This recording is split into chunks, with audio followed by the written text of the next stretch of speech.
राधे राधे बहन बंधु, आप सभी को मालूम है कि निर्जला एकादशी आने वाला है जून महीने में। तो इसके कुछ ऐसे नियम होते हैं, कठिन नियम होते हैं, जिसे पालन करना व्रती के लिए बहुत ही जरूरी होता है। तभी इस व्रत का संपूर्ण फल हमें प्राप्त होता है, नहीं तो व्रत खंडित हो जाता है।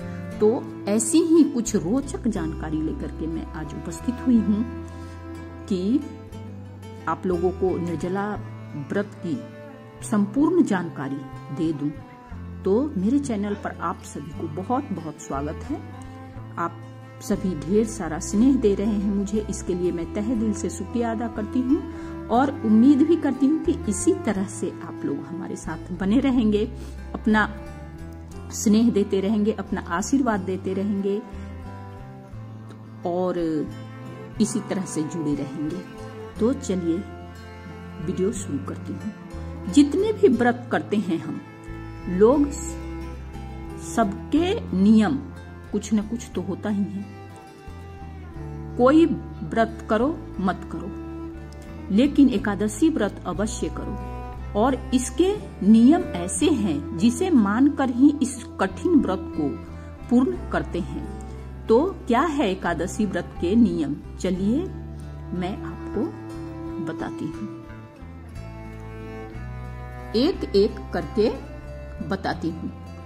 तो दोस्तों, निर्जला एकादशी का जो व्रत है वो सबसे कठिन व्रत माना जाता है, क्योंकि इस दिन जो व्रती होते हैं वो न जल पी सकते, न फलाहार कर सकते, किसी भी चीज को ग्रहण नहीं कर सकते।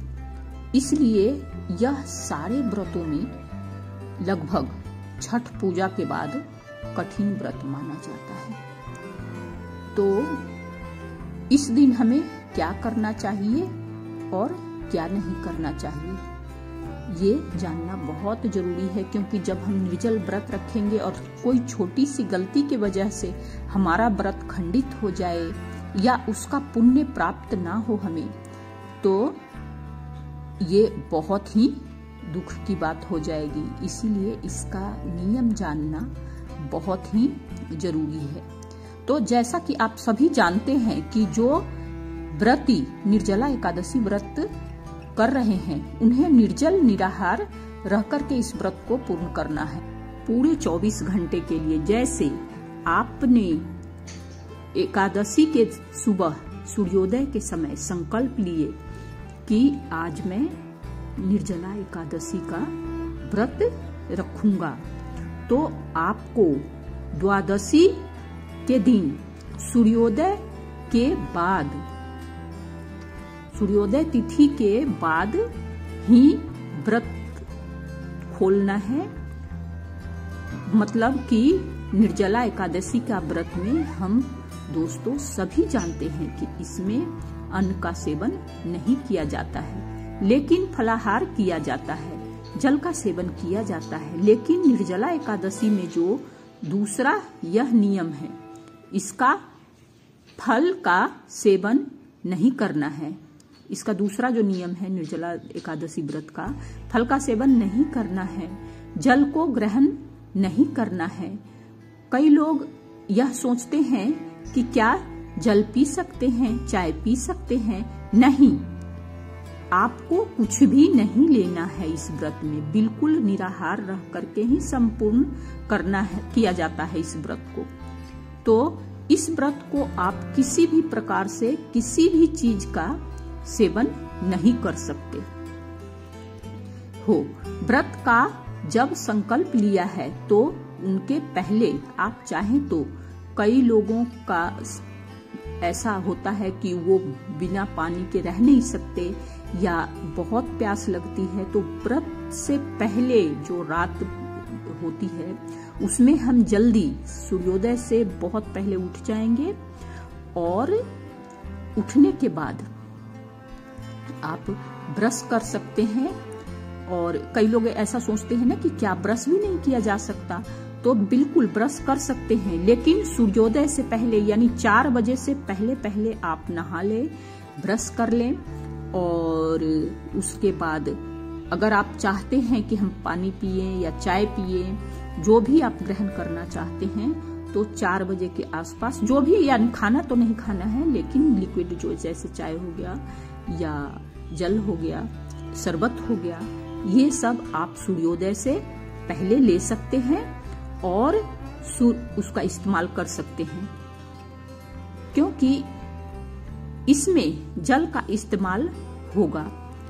तो इसलिए हम सूर्योदय से पहले व्रत के संकल्प लेने से पहले हम चाहें तो जल शरबत कुछ भी ले सकते हैं। जैसे ही सूर्योदय हो तो हम ये संकल्प ले लेंगे कि आज हम निर्जला एकादशी व्रत रख रहे हैं।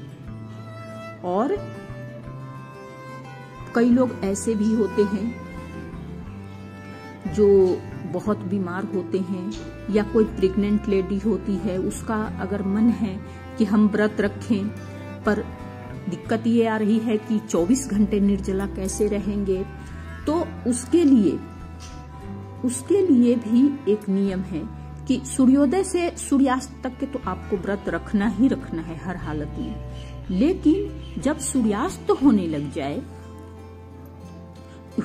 नहीं, हो जाए, उसके बाद हमारे यहाँ गौमुख पानी, इसे कहा जाता है गौमुख पानी, यानी कि आप जैसे ग्लास में लोटे में लेकर के पीते हैं, इस तरह से नहीं हम जल का सेवन करेंगे, बल्कि इसे कैसे करेंगे मैं वीडियो बना करके इसका डालूंगी।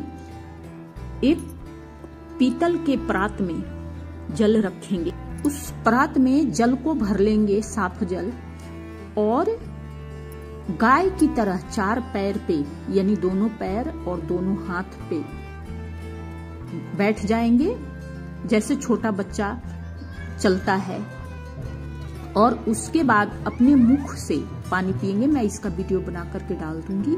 और इस दिन आपको तुलसी माता के भी सेवा करना बहुत ही पुण्य माना जाता है, क्योंकि तुलसी माता की जो सेवा है उस दिन जल से तो किया नहीं जा सकता, क्योंकि तुलसी माता भी भगवान विष्णु के लिए निर्जला एकादशी रखती हैं। तो इसलिए तुलसी माता में एकादशी के दिन जल नहीं देना चाहिए, इस बात का भी ध्यान रखना चाहिए इंसान को।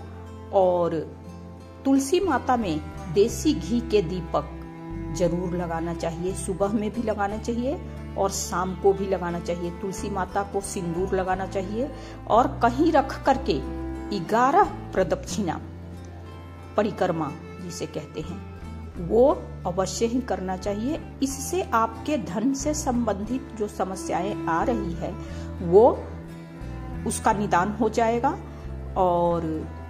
और भी जो अन्य समस्या है तो माता तुलसी की कृपा से उसका भी समाधान आपका हो जाएगा। जिनको विश्वास है, भगवान तो विश्वास की चीज है, तो जिनको ऐसा लगता है कि हाँ भगवान है, तो उन्हें तो ये यकीन करना ही पड़ेगा कि माता तुलसी आपकी रक्षा करेंगे। और एक नियम ये है कि एकादशी के दिन घर में चावल भी नहीं बनाना चाहिए, बिल्कुल ही नहीं। चावल खाना वर्जित माना जाता है।